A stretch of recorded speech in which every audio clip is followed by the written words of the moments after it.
The next part of the online course is going to look at the push press. The push press is a total body exercise and it works every muscle in the body from the big toe right up to the neck. It does involve quite a lot of technique, but because of the regressions we're going to show you how to take somebody who's never done a push press before into loading the bar and then some progressions afterwards. First regression in the push press sequence is the dumbbell shoulder press. This will teach the athlete how to move the weight in the correct direction and the correct manner. To begin the exercise, hold 2 dumbbells just in line with the ears. Switch on the core by sucking the belly button into the spine and bracing, and then just very gently soften the knees to take the pressure off the back.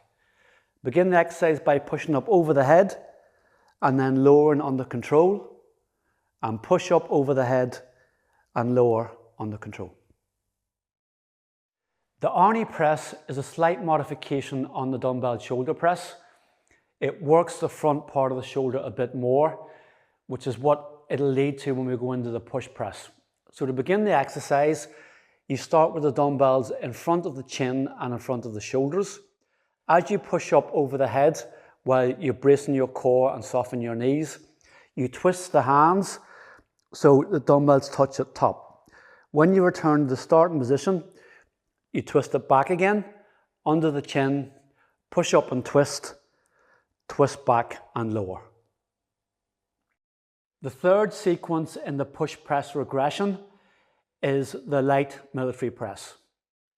We take the bar from the rack, so the bar is sitting in the palm of the hand, elbows are pointed towards the ground. To unrack the bar, just straighten the knees and step forward. Before we execute the lift, we switch our core on, so brace our core, point our elbows towards the ground and slightly soften the knees to take a bit of pressure off the lower back. And then pull the head back so the bar doesn't engage with the chin. Push the bar past the face, above the head, hold for a second with the elbows locked and then lower. In real time, push up, hold and then lower. And last one, push up past the face, above the head and return to the starting position. The conventional push press is a total body explosive exercise. How it differs from the military press, which we showed you in the last regression, is there's a lot more emphasis on using the hips and the knees, but it's very explosive, and there's also a timing element in that you have to time the press of your arms in sequence with the extension of your hips and knees. So setup is the same as military press. We unrack the bar. This time we take a bigger bend in our knees and hips than the military press, and then we explode up through the body.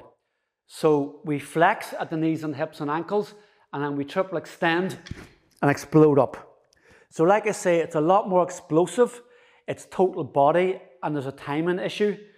So we flex, extend, and we want that bar moving up really quickly and really explosive.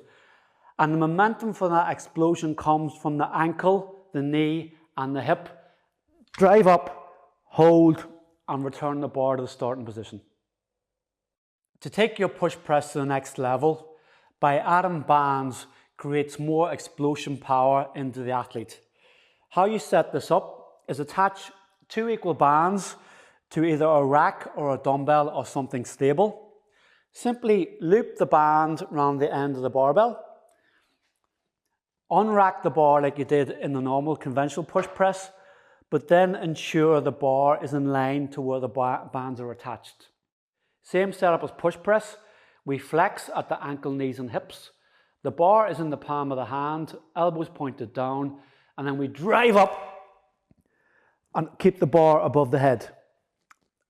Lower the bar to starting position, flex at the ankle, knees and hips, explode up, and adding the bands not only adds explosive power to the press, but in order for me to maintain the bar above my head, it also includes massive core work, so you'll get an extra bang for your buck. The push press is a very sport-specific exercise, which I've used a lot in the past, especially with NBA athletes in basketball. I've also used it a lot in Europe with netball players because that mimics the jump shot that they use in their sport. By using the regressions of the push press, it allows the athlete to feel what they need to in the ankle, knees and hips in that extension position, but also getting the timing correct to push the bar past the face above the head. The push press is a great exercise for developing long-term athlete performance.